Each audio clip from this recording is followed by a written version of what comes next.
When someone says werewolf, you probably have a specific image pop into your head. Maybe it's Lon Chaney Jr. or Jack Nicholson, maybe David Naughton or Butch Patrick, possibly even Michael J. Fox, or if you're wrong, Taylor Lautner. Despite the fact that werewolves have fewer films than most other filmic monsters, they remain a huge cultural icon. I mean, even if you've never seen American Werewolf in London, you can probably recite beat for beat the transformation scene, and if you haven't seen Lon Chaney Jr.'s The Wolfman, you still know what he looks like. Heck, werewolves are still one of the most popular Halloween costumes. Now, I could wax philosophic about the many reasons why werewolves might be such a huge cultural icon, right? For instance, we all have some sort of evil or beast within us that the ever-present quiet voice in our head keeps calm. And werewolves allow for that quiet voice to disappear. When the full moon comes out, suddenly they are removed from their inhibitions and able to do whatever the beast inside wants to do. For some, this is exhilarating, a power fantasy. And for others, it's terrifying to consider what humans are capable of. But let's not kid ourselves. The main reason why werewolves are so iconic is that they look really cool. Now, a lot of people associate the most common traits of werewolves with Lon Chaney Jr.'s The Wolfman, and yeah, a lot of them are from that, but a lot of them are also from a lesser-known film. So, Universal's first werewolf movie was made in 1913. It's called The Werewolf, and it's now considered a lost film. The movie was lost in the Universal Studios fire of 1924. Universal's second werewolf was played by Henry Hull in Stuart Walker's 1935 motion picture Werewolf of London. Now that is a full 6 years prior to Lon Chaney's effort in 1941.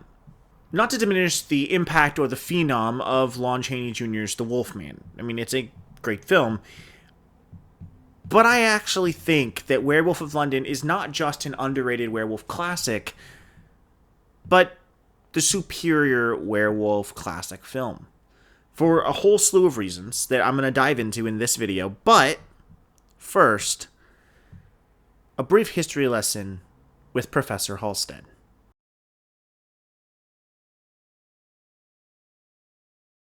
Werewolves are one of the few cool mythological ideas to have sprung up almost entirely from Europeans. So congratulations, white people, you're now 1 for 500,000. So, werewolves sprang up during the late Middle Ages to early modern era.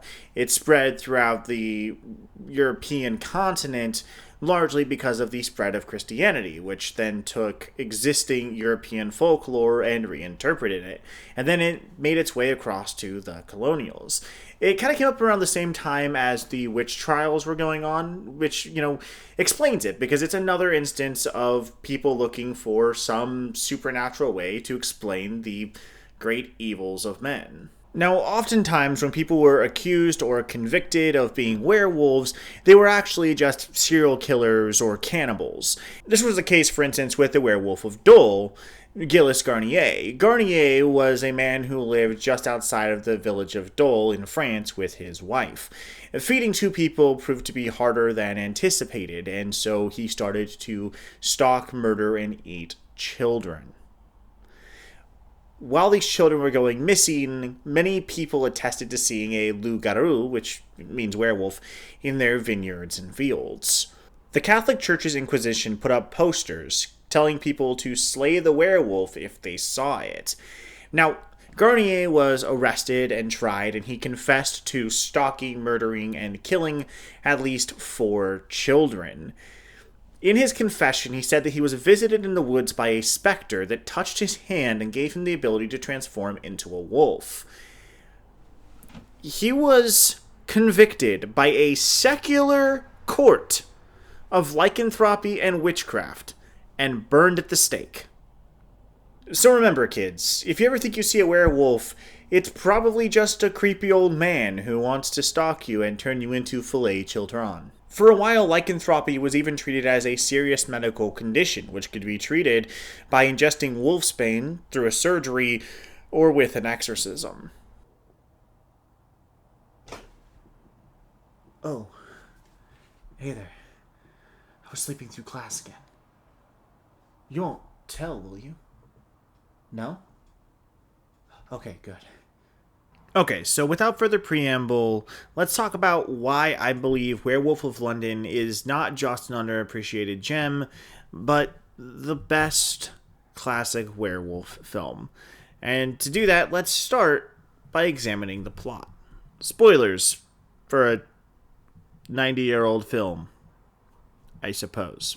In Werewolf of London, a famed botanist, Wilfred Glendon, goes to Tibet in pursuit of a rare plant called, and I'm going to mess this up, Mariphaza lupine lumina, which is a celentropic.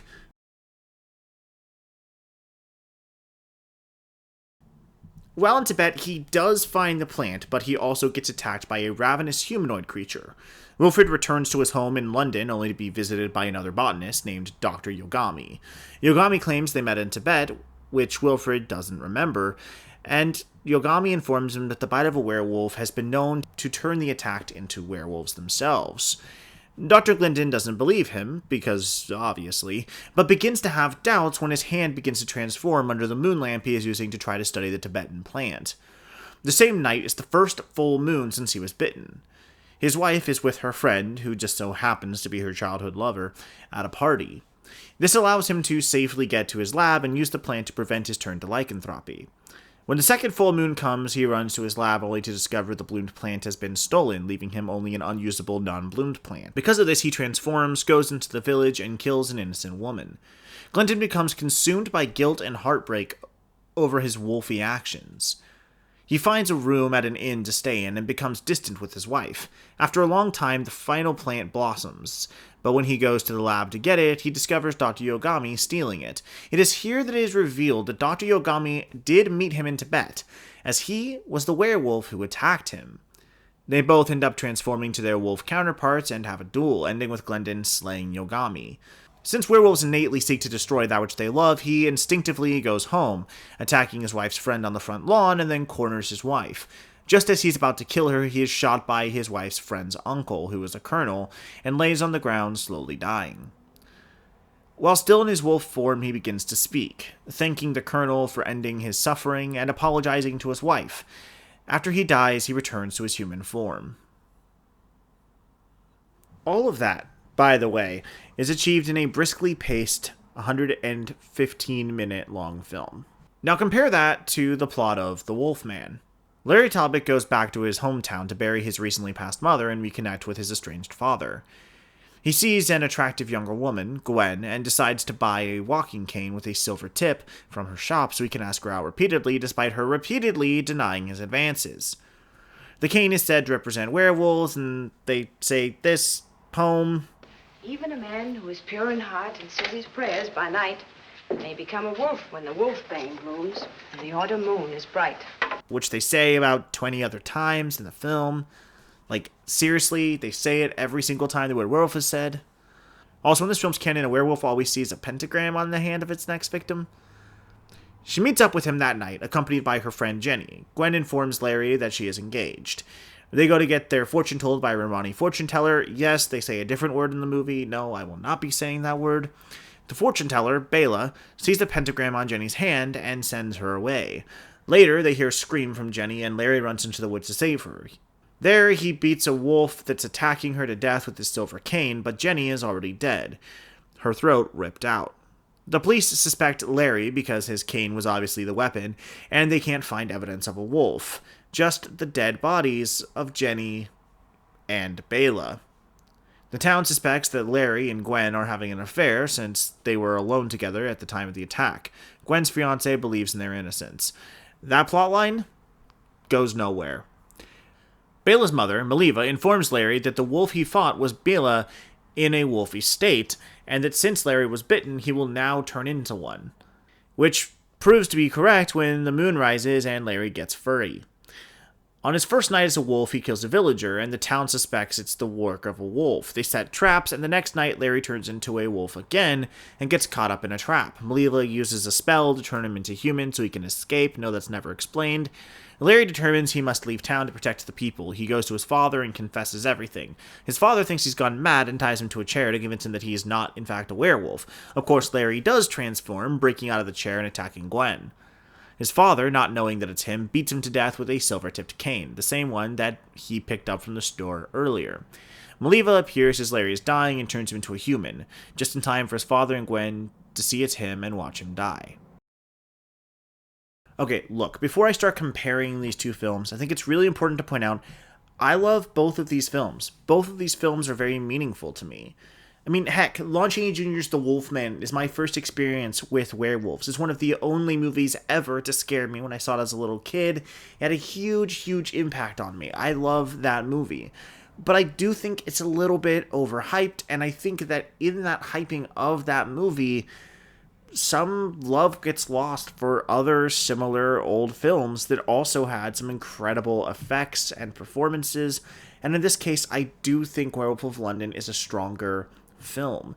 So with that out of the way, it should be abundantly clear by now that the plot of Werewolf of London is much more cohesive, tied together, and well thought out. In the Chaney movie, things just sort of happen with no real rhyme or reason. Plot lines appear and disappear without much effect on the overall story. The most prominent effect of that is that despite being 5 minutes shorter than London, Wolfman actually feels much longer. I think a huge aspect of that is how the film doesn't really take time to establish characters who feel real. They have no real arcs. Where London feels like a film first and a spooky story second, Wolfman is happy to live solely in werewolf schlock, which is totally fine, but I think London is much more effective narratively. In Werewolf of London, the audience gets to see what Yogami is doing throughout the film. We see him stealing the plants. We're given multiple hints that he's the wolf who bit the protagonist, so there is this sense of dramatic irony that persists throughout. When the final battle happens, it actually means something. There has been a build-up to it. We're actually seeing Glendon's relationship with his wife fall apart since his first transformation. So when he attacks her, we feel her fear and his inward pain, and when he apologizes to her with his final words, it carries real emotional weight. In fact, the only reason he even becomes a werewolf in the first place is because he's being neglectful of his wife's needs to venture halfway around the world to retrieve a rare plant so he can get a leg up on his rival botanist.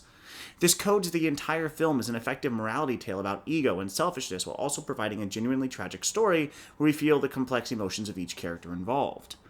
In Wolfman, however, we're never given a true love story between our male and female leads.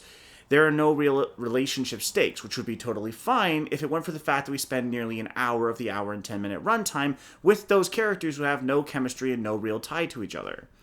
The werewolf who bites Larry is just some random fortune teller who he happens to meet, and the reason he gets turned into a wolf is because he tried to rescue Jenny, which makes the moral of the story, don't protect people in need, I guess. They try so hard to make every character likable that they end up giving us a film of perfect characters, so there's not really any internal drama or struggles to build on. Everything just sort of happens by chance or accident for the entire film. And that's not to mention the Romani woman who is suddenly a witch who can control werewolf powers, but only when it's expedient for the plot. I don't really have a full section for this, but it's probably important to mention that the acting in London is also much more subtle and realistic than in Wolfman, especially when it comes to the leading men. Lon Chaney Jr. is not known to be an especially gifted or subtle actor. He's great, but he's going to go big with every decision. Every facial expression, every grunt of pain, every line of delivery feels larger than life. It really adds the feeling of fakeness in that film. Henry Hull, however, turns in a very understated and naturalistic performance. Because of this, Glendon feels like an actual human, and the wolf alter ego feels more realistic. Both of these performances match the style of their respective films, however. Werewolf of London has a much more gothic horror vibe, treating the wolves almost as ghosts in a turn-of-the-screw type story, often in shadows or just off camera. It's not about maximum werewolf action, it's about creating a genuine sense of tension and dread within the audience.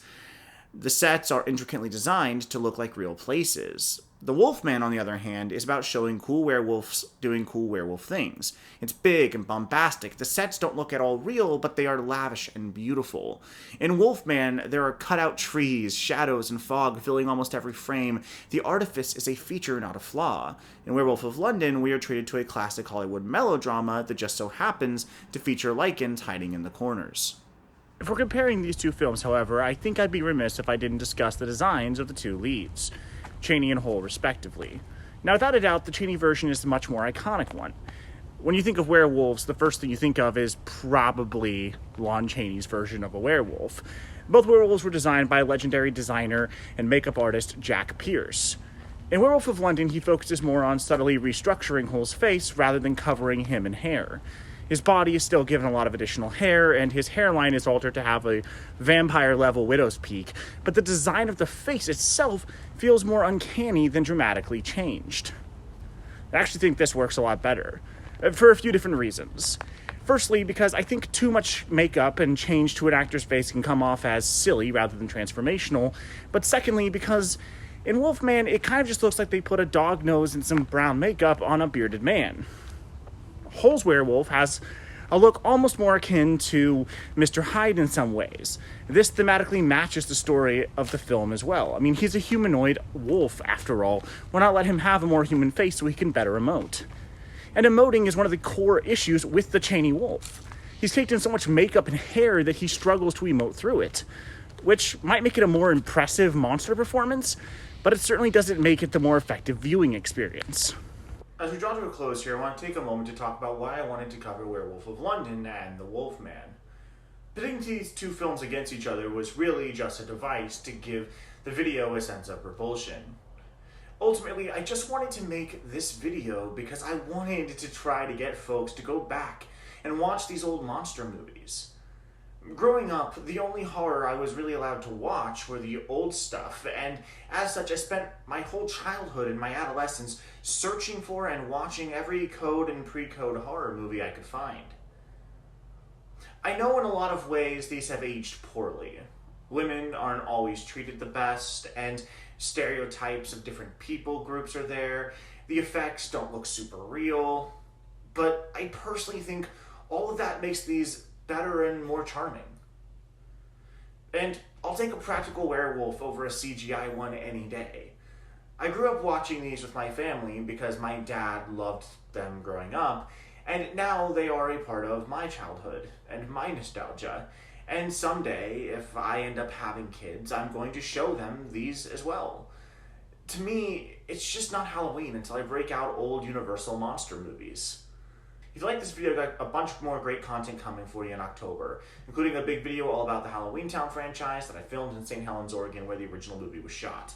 So please like, subscribe, and share. See you next time.